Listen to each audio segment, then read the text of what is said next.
Troubles with a big ego.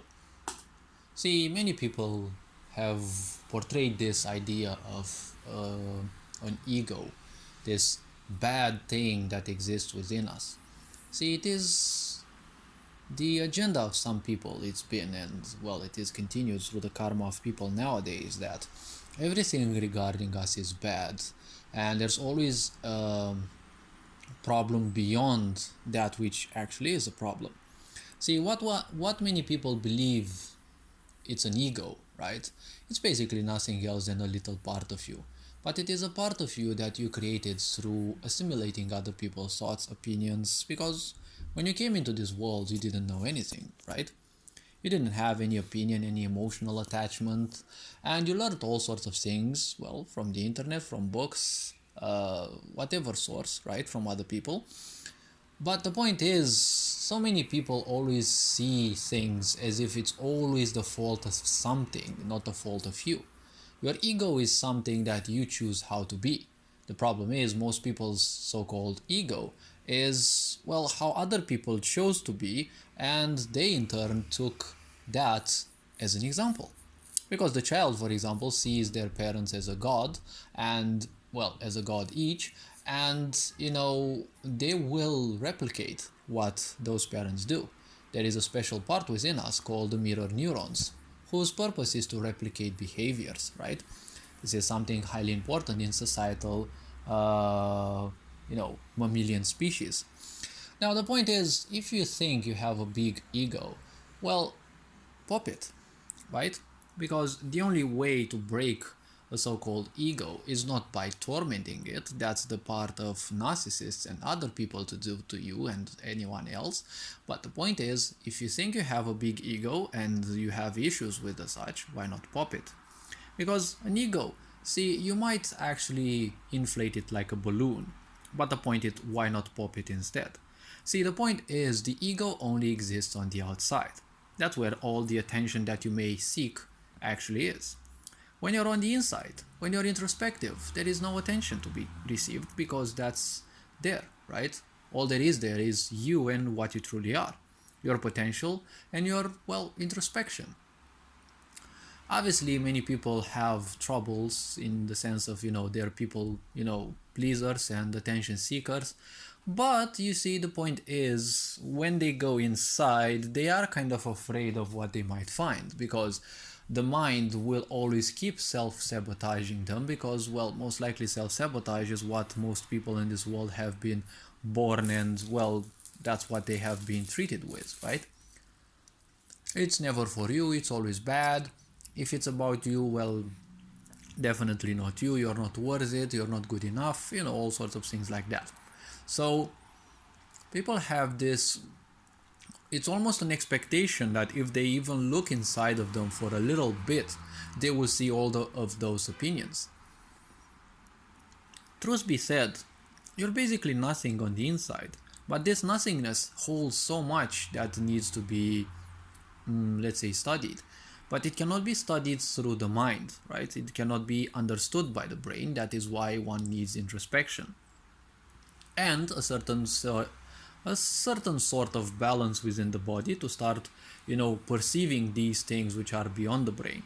And, well, if they are beyond the brain, they are obviously beyond logics, right?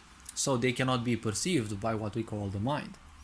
Now, the point is, in this sick society, that most people suffer from this ego, and you'll see also many fake gurus presenting you meditations and things on how to kill the ego, right? You're also being told most likely about the so-called ego death.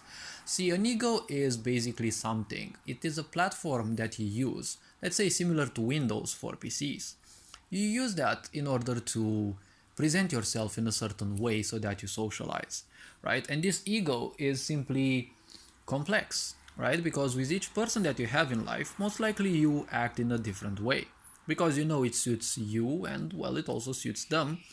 And we all need to fit in from time to time. You all need to behave in a certain way around toxic family members, work members, classmates that we need to keep some peace with, so that we don't argue and such. But an ego is basically just that. It's nothing more, nothing less. It is not a sentient thing. It is not a demon that's lurking around seeking to make your life bad. Your ego is basically all the ideas and points that you have learned about other people, as well as their opinions and the such. So the point is, all these jumbled things can actually contrast, right?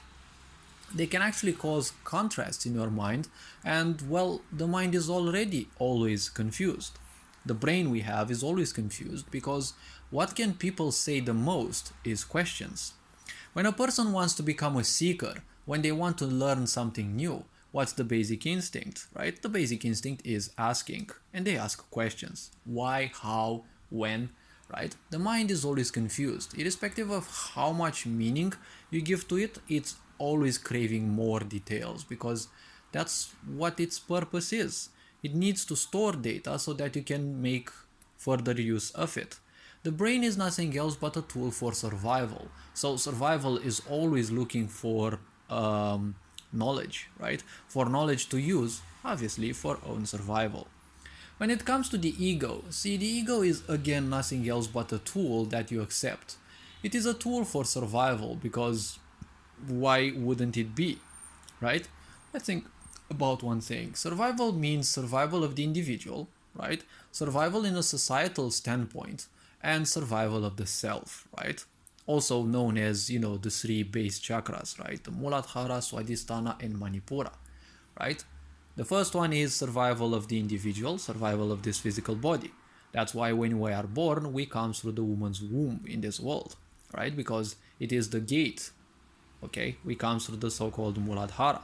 Now, the point is, that is only survival. That's why children are also, survival based. They always seek their parents and they always seek their parents' approval because they know subconsciously that they are their guides, or any individual who is basically bigger than you. It is available with all mammalians, even reptiles, I'd say. But at least in the mammalian world, that's how things go.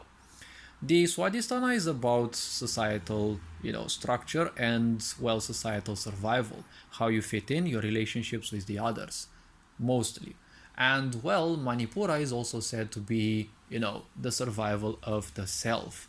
Now, the self is basically the set of conclusions, opinions, ideas one accumulates in time.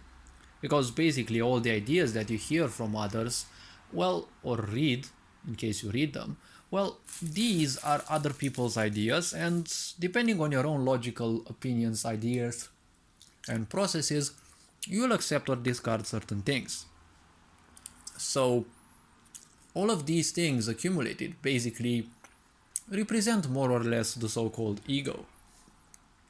Now, this ego, if misused, like basically most people are misusing their mind anyways, when misused, it will obviously cause pain. If you bang your fingers with a hammer, obviously it will hurt. If you misuse any part of your mind, it will also hurt. It's not necessarily a physical pain, but we're torturing the so-called psychological body or mental body, depending on situations.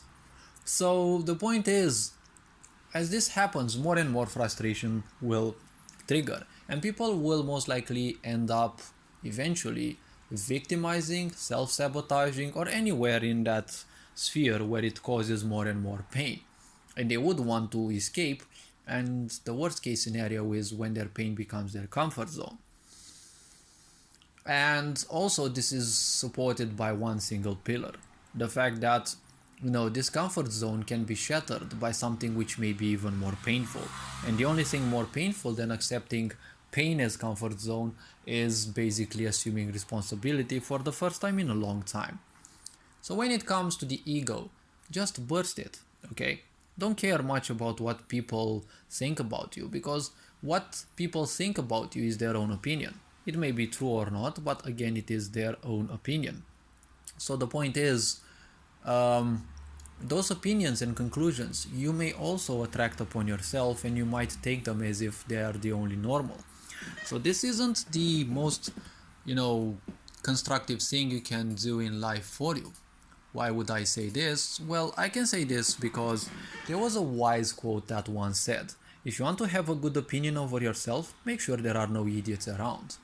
So the point is, don't worry much about the ego, because the ego, again, is just a tool. How you make use of it is, well, how much pain or how much blessing it can actually give. Well, your ego can bring a lot of blessings because the way you use it, it can actually bring. It can bring in less pleasant ways, let's say through manipulation, right? Just like narcissistic people do by, manipulating people, causing dissent, separation, and the such.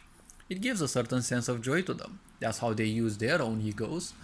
Or, well, we can actually use it to help other people.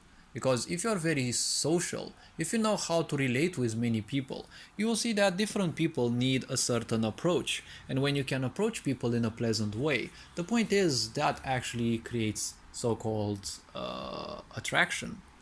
So all this being said, don't bother much about the ego. The only way out, okay, of this ego pain is in, because the only attention that you can get is always from the outside.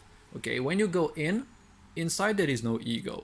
There is no attention to be received from the inside. There is nothing that you can boast with on your inside. That's why people are attracted by the outside, and the outside purpose, well, the outside is nothing else but a sick society, and its only agenda is to keep you distracted and in fear, right? Fear is a very good distraction, because in fear you can waste all your time imagining how things can go, what may happen, because, well, not only do many people love fear, but again, it is distraction, right? It is their comfort zone. Their comfort zone is distraction because there is no responsibility.